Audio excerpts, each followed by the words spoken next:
the Second Republic. Obasanjo pursued Mohammed's desire to return the country to civilian rule. As a first step, a new constitution was promulgated that replaced the British-style parliamentary system with a presidential one. The president was invested with greater power but could assume office only after winning 1/4 of the votes in 2/3 of the states in the federation. Many political parties emerged, but only 5 were registered: the National Party of Nigeria (NPN), the Unity Party of Nigeria, the People's Redemption Party (PRP), the Great Nigeria People's Party, and the Nigeria People's Party. All promised to improve education and social services, provide welfare, rebuild the economy and support private industry, and pursue a radical, anti-imperialist foreign policy. The PRP was notable for expressing socialist ideas and rhetoric. Shashagari, the candidate of the dominant party, the right-wing NPN, narrowly won the 1979 presidential election, defeating Chief Obafemi Awolowo. The NPN's party leaders used political power as an opportunity to gain access to public treasuries and distribute privileges to their followers. Members of the public were angry, and many openly challenged the relevance of a democracy that could not produce leaders who would improve their lives and provide moral authority. Even in this climate, however, Shagari was re-elected president in August to September 1983, although his landslide victory was attributed to gross voting irregularities. Shagari was not able to manage the political crisis that followed or to end Nigeria's continuing economic decline, and the military seized the opportunity to stage a coup on December 31, 1983, that brought Major General Muhammad Buhari to power. Military regimes, 1983 to 1999. Buhari justified his coup and subsequent actions by citing the troubles of the Second Republic and the declining economy. The regime declared a war against indiscipline, WAI, which resulted in the arrest, detention, and jailing of a number of politicians. When the way was extended to journalists and others not responsible for the social decay and economic problems, the government's popularity began to wane. General Ibrahim Babangida assumed power following a bloodless coup in August 1985. Babangida at first presented to the public and the media the image of an affectionate and considerate leader. He released political detainees and promised that public opinion would influence his decisions and those of the Armed Forces Ruling Council, the supreme governing body. The public, however, demanded an end to military rule. Babangida outwardly supported the return to civilian government but worked to undermine the process in order to retain power. A transition program was announced in 1986 that was to terminate in 1990, later extended to 1993, and the military controlled the process. The government created 2 political parties, the Social Democratic Party, SDP, and the National Republican Convention, NRC, and produced their agendas for them. Freely formed parties were not registered, and many politicians were banned from politics.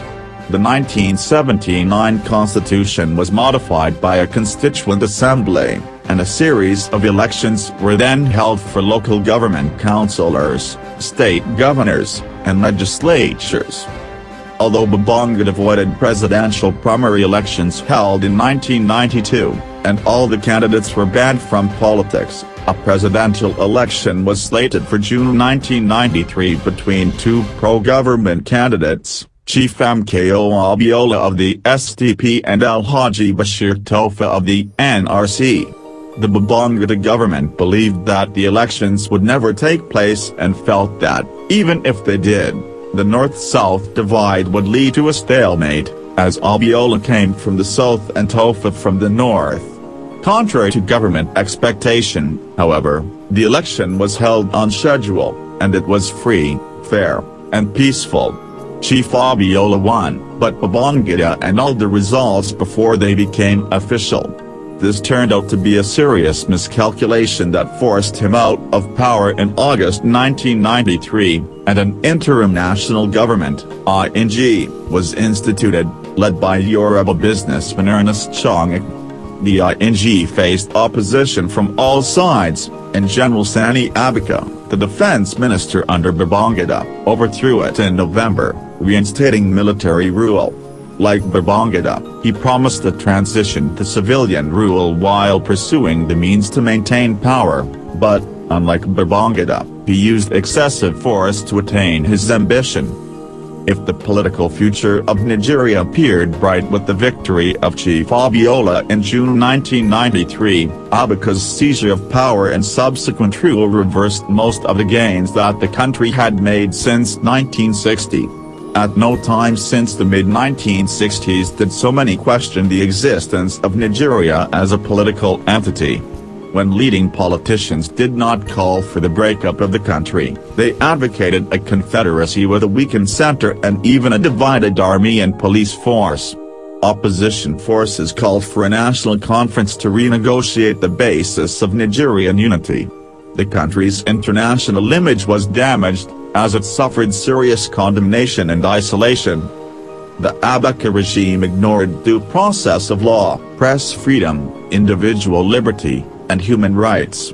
The government used violence as a weapon against its opponents and critics. When Abiola proclaimed himself president, he was arrested in June 1994 and died in jail in 1998. Trade union movements were suspended and protesters were killed, yet opposition to the government, particularly outside of the country, did not abate. Abacha and his loyalists again used the state as an instrument of personal gain. The decisive turning point in military disengagement came with Abacha's sudden death in June 1998. General Abdul Salam Abubakar, appointed to replace him, promised to transfer power to civilians. He freed political prisoners, ended the harassment of political opponents, and set forth the timetable for the transition to civilian rule. The country's international image improved, but economic performance remained sluggish. Return to civilian rule. The 1999 elections. After Abacha's death, political activity blossomed as numerous parties were formed. Of these, 3 emerged that were able to contest elections: the People's Democratic Party, PDP, the Alliance for Democracy, and the All People's Party. A series of elections were held in January to March 1999 in which councillors for local governments, legislatures for state and federal assemblies, and state governors were selected. The presidential election took place in February and was carefully monitored by an international team of observers. Olusegun Obasanjo of the PDP, who was head of state in 1976 to 1979 had overseen the last transition from military rule, was declared the winner. Nigeria under Olusegun Obasanjo. Obasanjo was sworn in on May 29, 1999. A new constitution was also promulgated that month. Nigerians, tired of prolonged and crisis-prone military regimes, welcomed the change of government, as did the international community. In the first civilian-administered elections since the country achieved independence in 1960, Obasanjo was re-elected in 2003, although there were widespread reports of voting irregularities. Domestic unrest and insecurity.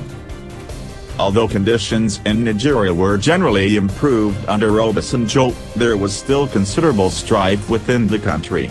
Ethnic conflict, previously kept in check during the periods of military rule, now erupted in various parts of Nigeria, and friction increased between Muslims and Christians when some of the northern and central states chose to adopt Islamic law, the Sharia. Demonstrations were held to protest the government's soil policies and high fuel prices. Residents of the Niger Delta also protested the operations of petroleum companies in their area, asserting that the companies exploited their land while not providing a reasonable share of the petroleum profits in return. Their protests evolved into coordinated militant action in 2006. Petroleum companies were targeted, their employees were kidnapped, and refineries and pipelines were damaged as militants attempted to disrupt oil production and inflict economic loss. The movement for the emancipation of the Niger Delta, MEND, was the most active of such militant groups, although its activity decreased after the group declared a unilateral ceasefire, and the government introduced an amnesty program in 2009. Bakassi Peninsula dispute. Obasanjo was also faced with resolving an ongoing border dispute with neighboring Cameroon that included the question of which country had rights to the Bakassi Peninsula, an oil-rich area to which both countries had strong cultural ties. Under the terms of a 2002 International Court of Justice ruling, the region was awarded to Cameroon, and Obasanjo was criticized by the international community when Nigeria did not immediately comply by withdrawing its troops from the area in the subsequent years. He also received much domestic criticism for contemplating withdrawal from the peninsula by those who questioned the fate of the large number of Nigerians living in the region and cited the long-standing cultural ties between the Bakassi Peninsula and Nigeria. Nevertheless, Obasanjo eventually honored the terms of the ruling in 2006 when Nigeria relinquished its claim to the peninsula and withdrew its forces. The process of transferring the peninsula to Cameroon was not without its problems, including the ongoing issue of resettling Nigerians displaced by the transfer and the dissatisfaction of those who remained but were now under Cameroonian rule. In November 2007, Nigeria's Senate voted to void the agreement that had ceded the Bakassi Peninsula to Cameroon. However, this action did not affect the actual status of the peninsula, and a ceremony held on August 14, 2008, marked the completion of the peninsula's transfer from Nigeria to Cameroon. Controversies surrounding the 2007 presidential election. Meanwhile, Obasanjo was the subject of domestic and international criticism for his attempt to amend the constitution to allow him to stand for a third term as president. The proposed amendment was rejected by the Senate in 2006. With Obasanjo unable to contest the election, Umaru Musa Yar'Adua was selected to stand as the PDP's candidate in the April 2007 presidential poll. He was declared the winner, but international observers strongly condemned the election as being marred by voting irregularities and fraud. Nonetheless, Yar'Adua was sworn in as president on May 29, 2007. Yar'Adua's ill health.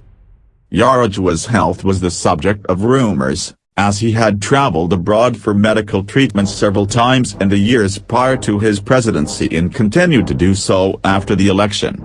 His ability to serve as president while dealing with health issues was called into question after he went to Saudi Arabia in late November 2009 for treatment of heart problems and kidney problems. After he had been absent from Nigeria for several weeks, critics complained of a power vacuum in the country, and there were calls for Yar'Adua to formally transfer power to the vice president, Goodluck Jonathan. Although a ruling by a Nigerian court on January 29, 2010, indicated that Yar'Adua was not obligated to hand over power to the vice president while he was out of the country for medical treatment, the controversy surrounding his prolonged absence remained. On February 9, 2010, the National Assembly voted to have Jonathan assume full power and serve as acting president until Yar'Adua was able to resume his duties. Jonathan agreed and assumed power later that day, but it was unclear whether or not the assumption of power was constitutional. When Yar'Adua returned to Nigeria on February 24, 2010, it was announced that Jonathan would remain as acting president while Yar'Adua continued to recuperate. Yar'Adua never fully recovered, however, and he died on May 5, 2010. Jonathan was sworn in as president the following day. Jonathan's priorities for the rest of his term included tackling corruption, dealing with the country's energy problems, and continuing his involvement in peace negotiations with rebels in the Niger Delta, something he had focused on while he was vice president. The 2011 elections. Another area of focus cited by Jonathan was the reformation of the electoral process. Noting the irregularities associated with the 2007 presidential election, he vowed to make fair and transparent elections a priority, beginning with those scheduled for 2011. Voting in Nigeria's legislative elections began on April 2, 2011, but, because necessary electoral materials were not available in some areas, voting was halted and postponed until April 9, April 26 in some locations. As a result, the presidential election that was scheduled for April 9 was delayed until April 16. Jonathan was the overwhelming winner of the presidential election, receiving almost 59% of the vote among a field of 19 other challengers. Former military leader and head of state Muhammadu Buhari placed second, with about 32% of the vote. In other elections, the PDP did not fare as well as in previous years, but it managed to maintain control of the legislature and a majority of state governorship posts. International observers praised the elections as being largely free and fair. The polls were not completely without violence or controversy, however, as supporters of Buhari and other losing candidates rioted, primarily in the north, and accused the ruling PDP of electoral fraud. Rise of Boko Haram. Among the most pressing concerns in Jonathan's first full term as president was the ongoing threat presented by Boko Haram, an Islamic sectarian movement founded in 2002 in northeastern Nigeria. The group claimed to want to end the corruption and injustice in the country and impose Sharia, or Islamic law. Boko Haram did not gain widespread notoriety until 2009 when, after an altercation with military and local police forces, it began attacking police and government targets, killing and injuring many. In response, security forces launched a crackdown on the group, killing many members. Shortly thereafter, the group's leader, Muhammad Yusuf, was captured and killed while in police custody, as were several of his followers.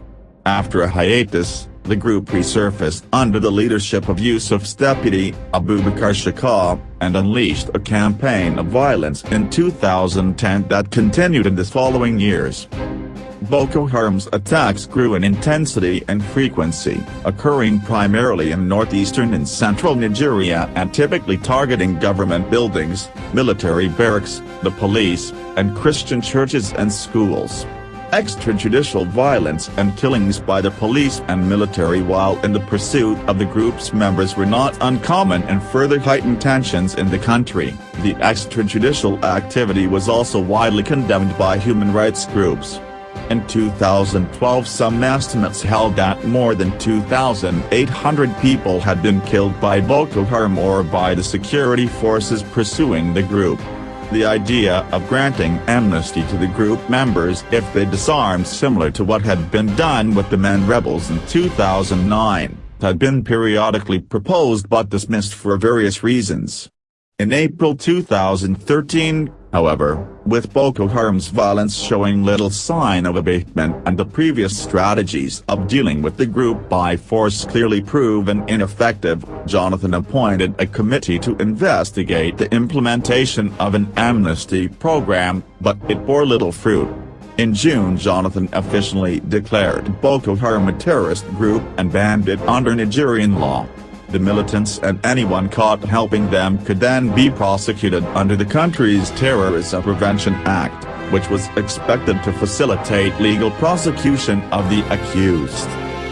Boko Haram's attacks continued throughout the rest of 2013 and into 2014, with the government unable to do much to stop the group. In April 2014, Boko Haram's mass kidnapping of more than 275 girls from a boarding school in Chibok and Borno State brought the group and its unabated campaign of terror into the international spotlight. The kidnapping was widely condemned across the globe and generated an increase in offers of international assistance to Nigeria, which, unlike in the past, the country was now more willing to accept. Neighboring countries as well as Western nations worked with Nigeria to curtail the group's actions and to try to locate the missing schoolgirls. The next month, the UN Security Council imposed sanctions on individuals in Boko Haram, freezing assets and issuing travel bans and an arms embargo, but, given the nature of the group's operations, it was unclear if the sanctions would actually have an impact on Boko Haram's activities. They did not. The group's attacks continued, and in August Boko Haram declared the areas under its control to be an Islamic State. The 2015 elections and electorate concerns. The government's inability to eliminate the threat from Boko Haram was one of the key issues in the run-up to the 2015 presidential and legislative elections, along with the economy and the persistent complaint of corruption. Economic progress was mixed. Nigeria's economy grew to be the continent's largest in 2014, but the oil-reliant economy also experienced sharp decline later that year because of plunging oil prices on the world market. Also, despite overall economic growth during Jonathan's term, many Nigerians, especially those in rural areas and in the north, lived in poverty.